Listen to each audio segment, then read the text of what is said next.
Good evening and welcome to the third installment of Elliott-Astronomy. I want to thank everybody for watching tonight as we are looking a lot better tonight. Laptop's running good. I'm feeling a lot better. And we have a good night planned for tonight. As we are guiding, we are polar aligned, we are set, we are ready to go. And right now we are going to be imaging the Crescent Nebula, which the NGC is NGC 6888, so 6888. And this is a diffuse nebula. It is hydrogen alpha. And I'm going to be taking 6-minute images on this and stacking them tomorrow or probably late tonight, either way. So right now, I've taken so far a 5-minute image and a 4-minute image just to take a look and see how it is going. And to this point, not too bad. And I'm going to pull that up. I just wanted to show the guiding where we stand right now. And guiding is going really well. We're within 1 arc second of error, which is not bad at all. About 1.7. We have 1.06 for right ascension and about 1.4 for declination. So it's not terrible. It is evening out. It is getting better. The clouds right now aren't too bad. There's no haze. The moon is coming up, but I am shooting in hydrogen alpha, so that is nullified. So we don't have to worry about that. With hydrogen alpha, it is a narrow band. The bandwidth is very, very limited. So that way it eliminates all the light, the street lights, light pollution, the moon, everything like that. So it is a hydrogen alpha filter on my CCD camera, which is the QHY9C. There we go. So this is with the hydrogen alpha filter. And I think this is the first time that I'm actually using this during one of the broadcasts and actually getting an actual object that is going to, be really small, but it's going to be a well-known object. So I'm going to get this in here so that way everybody can see it.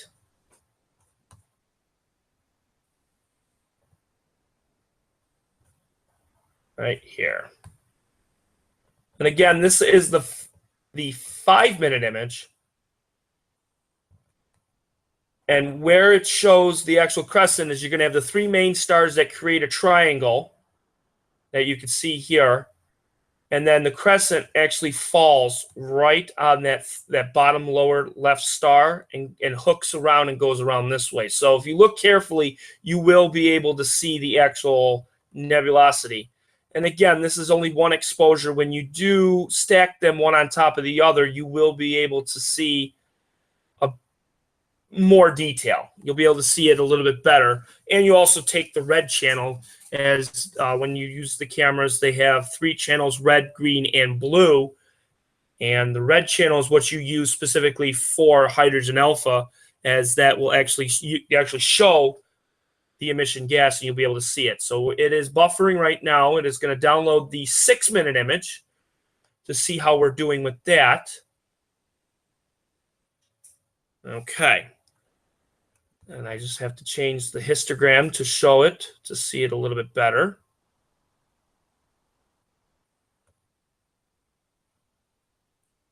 And it's actually not bad. The stars are looking pretty good. For a 6-minute image, it's not bad.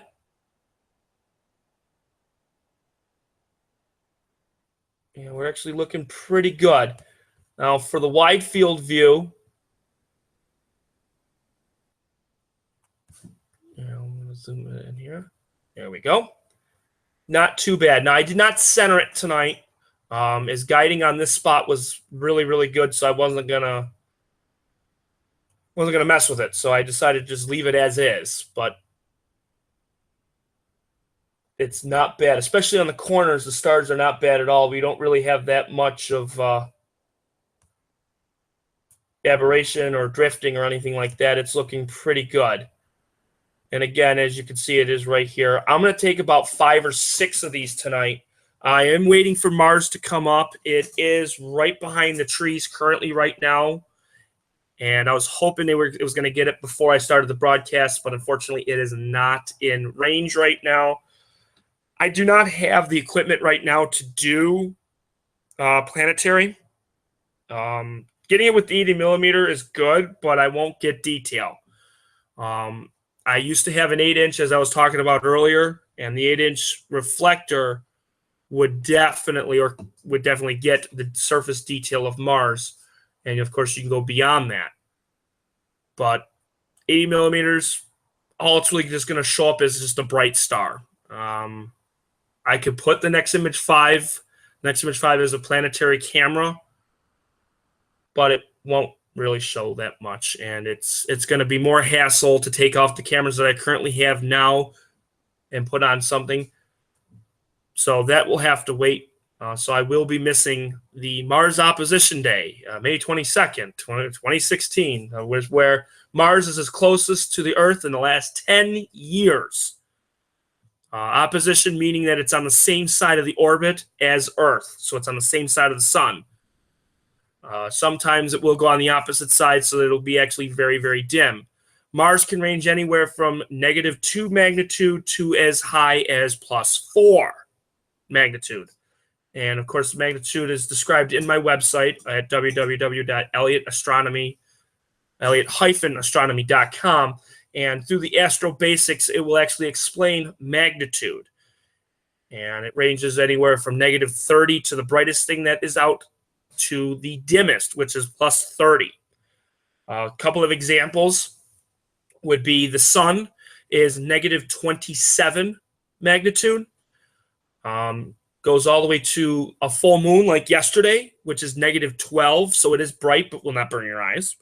But make sure that if you are viewing the moon through a telescope, make sure you use a filter because it is extremely bright and it will hurt your eyes, but won't blind you.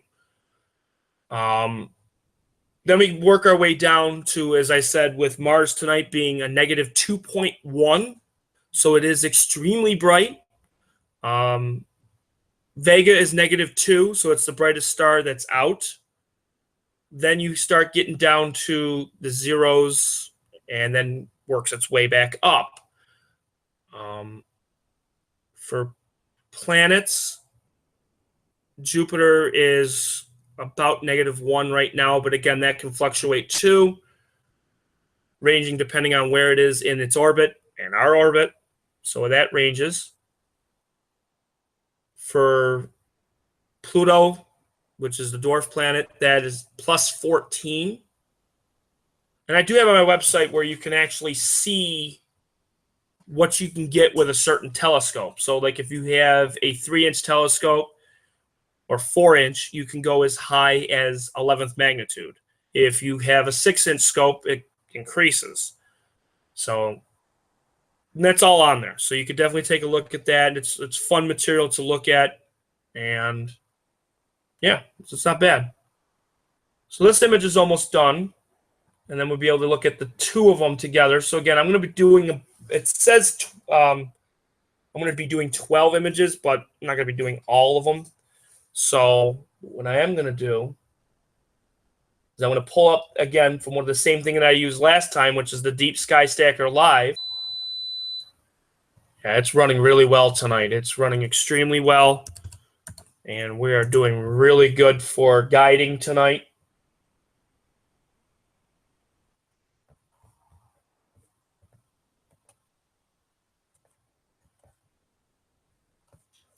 And then we're going to run with the 3rd image now. So then I'll be able to stack these one on top of the other. I just had to move these into a single folder here. There we go. Well, now we are monitoring that folder, same folder. I haven't really created a different folder from there yet.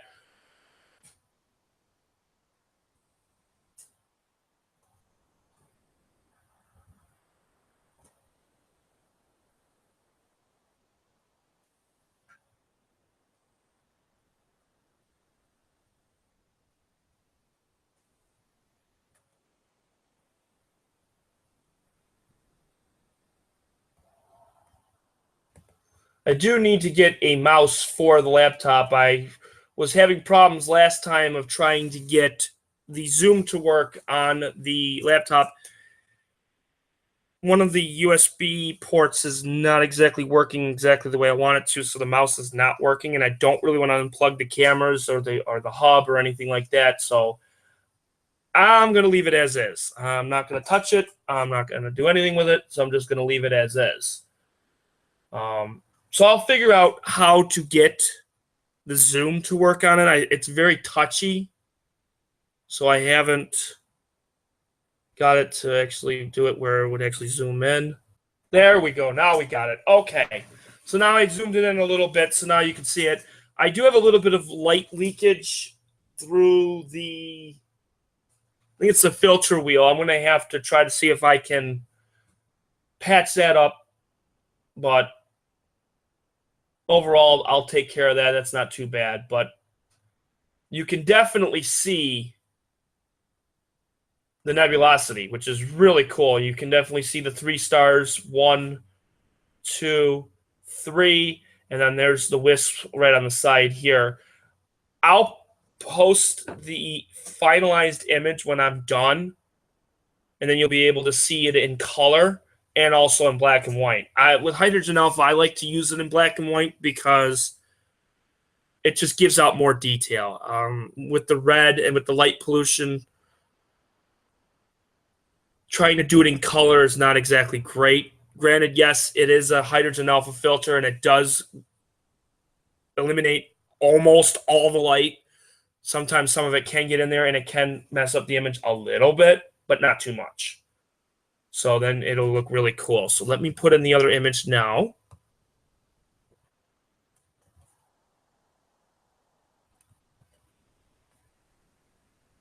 Should be just about done here. It's got about 73% right now, so, and then we'll be good with that. So it is going to look really, really cool. I wanted to get that object because I was working with it last night, getting through a few things, or last time I was on, and it worked. So really, really good. There's really not much more I can really do with this image specifically until I get about 5 or 6 of them.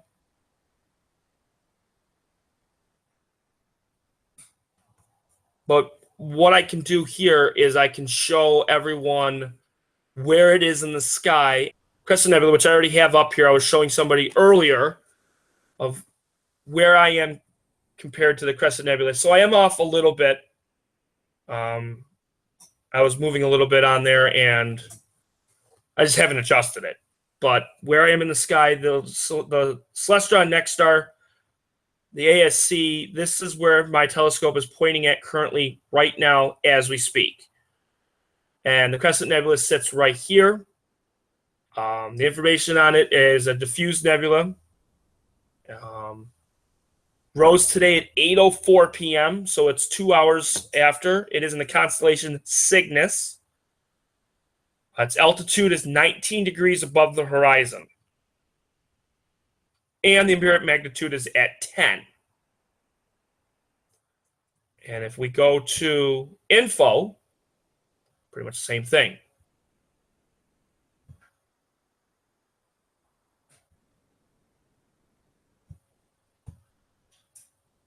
And its angular size is 20 arc minutes. So it did finish its, oops.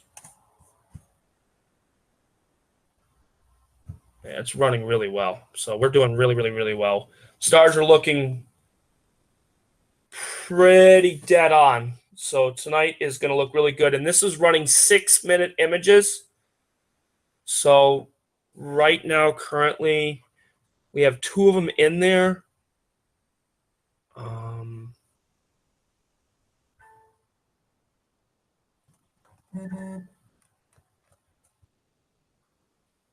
We are going to put the 3rd one in there. So then the 3rd one is going to load here. We are doing really well, and it's going to be a really awesome image later tonight, early tomorrow morning when I actually get it to go.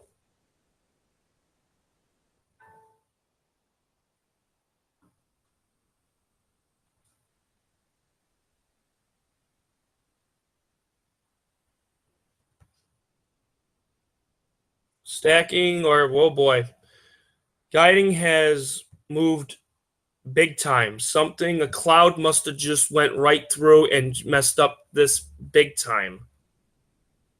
So we're just going to move that back in there, and it should resettle. Cloud just went in there. That's why it was making the noise, and so I just corrected it. So we are good to go with that. So I will post the finalized image on here, and I will spend the rest of the night getting the image for the Crescent Nebula.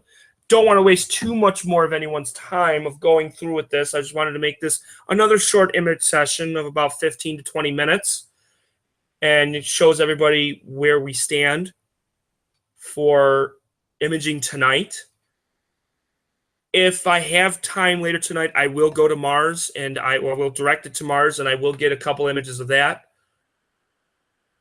But overall, I want to try to see if I can get as much of the Crescent Nebula as possible. If I'm running at 6-minute images, I can stack them and then just go from there. I am going to do some darks and flats and biases with the hydrogen alpha filter, so then that way it'll all be as smooth as possible. So I'm going to end the broadcast tonight. I want to thank everybody for joining me tonight. Tomorrow is supposed to be clear.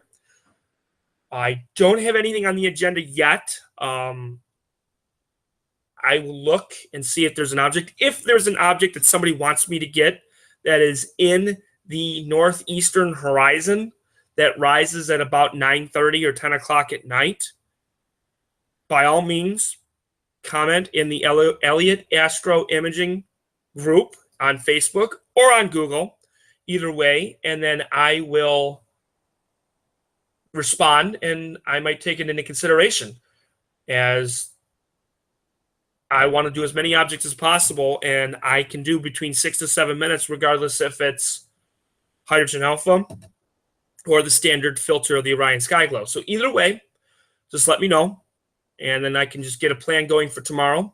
So I want to thank everybody again for joining me, and I will talk to everybody tomorrow. Have a good night.